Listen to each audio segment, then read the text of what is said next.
You've seen him on YouTube. You've possibly friended him on Facebook. Now get ready to see his comedy act in person. Here's Chad Mayhorn. Hello, Michigan. What? Ohio. Hello, Ohio. Good to be here. Oh, man. It's a great night. A little hot out, but it's good. It's good. I'm going to start out talking about something real dear to me. Texting. And how I can't stand it. I got a friend who's addicted to texting. When he texts, he looks like going from Lord of the Rings. He's just hunched over texting. Press. I play video games with him. Well, that's not entirely true. I play while he just lets his guy die in text. It's insane. How did typing on a phone become popular? I'm paying for an extra service that I could get free on my laptop. It just blows my mind. Also, you get all these applications to keep your attention off the road while you're driving, so it makes it easier to run over pedestrians like me. Oh, they now have a counter application for how many pedestrians you run over while using your phone. And, even better, you can hook it up to the internet and see how you rank as a manslaughterer. I mean, I don't even have service for my phone, and it's a glorified calculator. And look, I'm alive and have money. Well, I'm alive at least. Oh, my wife wants a cell phone. But what she described was really more of a tiny, overpriced computer with calling capabilities. I love her, but sometimes she just drives me up the wall.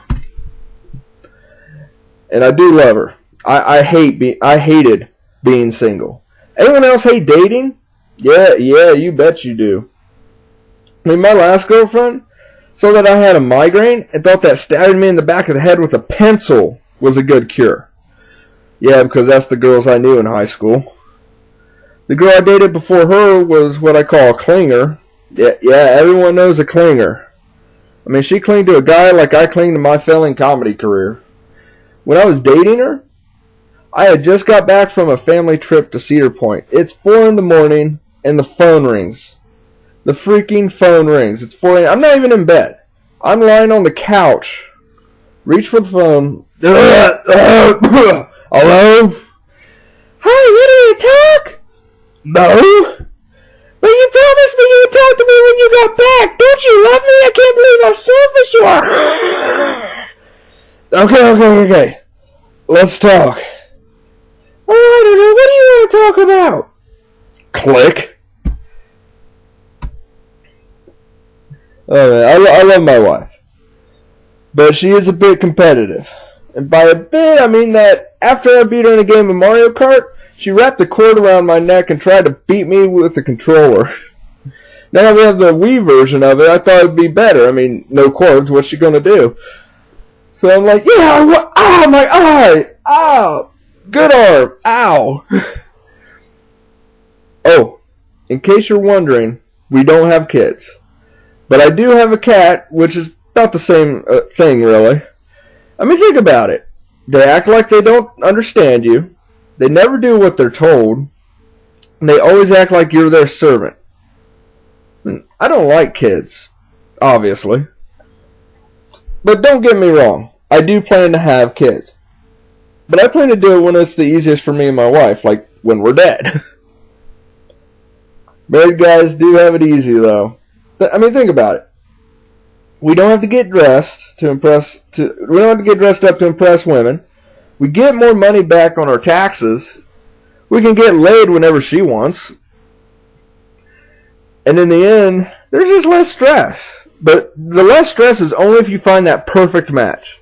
I know people that jumped into marriage and pretty much end up like with one of the two girls I mentioned earlier, either Miss Stabby or No honey, don't go, I love you. Ugh, neither of which are any good. Me and my wife did have some embarrassing stories though, and I'm going to tell you one of them tonight. One night my wife and I decided to go upstairs and have maritals. Now my brother-in-law and his friend were downstairs, but they were playing music and video games. They couldn't hear anything.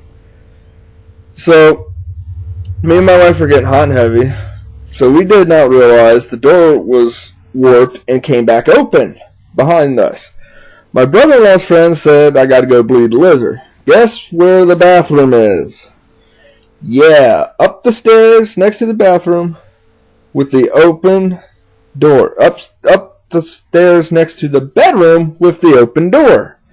He goes up the stairs and then you hear, oh my goodness, it's like a whale of fucking a guppy. The worst part, we were so into it, we did not even hear him yelling. Dead serious. Hell, we didn't even see the door open until after we were done.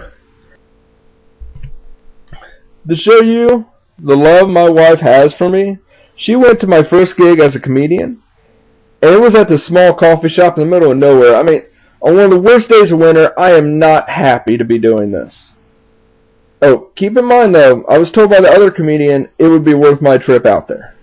I get there and realize no one else is there. The audience consisted of the other comedian's family and my wife. That was it. Just these few people, and I got booed.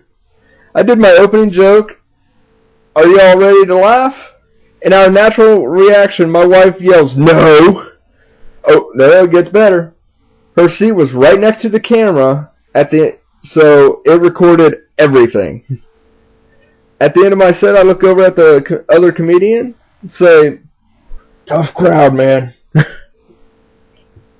She worries about my health. I love her, but she gets a little too worried. And she's rightly worried. I have seizures. And later I found out the probable cause of these things. I saw a warning on a box of powdered drinks that said on big letters, warning, contains aspartame. Now, I knew it was bad, but I never knew why. I went online to the FDA's website and found that this aspartame has 92 different side effects. Among them, seizures, blindness, death, and impotency, which for most men is worse than death. So for a bit more sugar, I'm risking my life and stunting my growth, if you know what I mean. Then it hit me. FDA must stand for Federal Dumbass Association. You know those relatives that are just total dumbasses and aggravate everyone at the family get-togethers? Well, all the government employees decided to hire that relative of their families and put them onto the same area to keep them out of the way. And thus, the FDA was born. But then they realized the FDA was getting a little too big, so they filled it out using Congress. Thanks for coming out. I hope you enjoyed the show. Drive safely and buy my useless crap.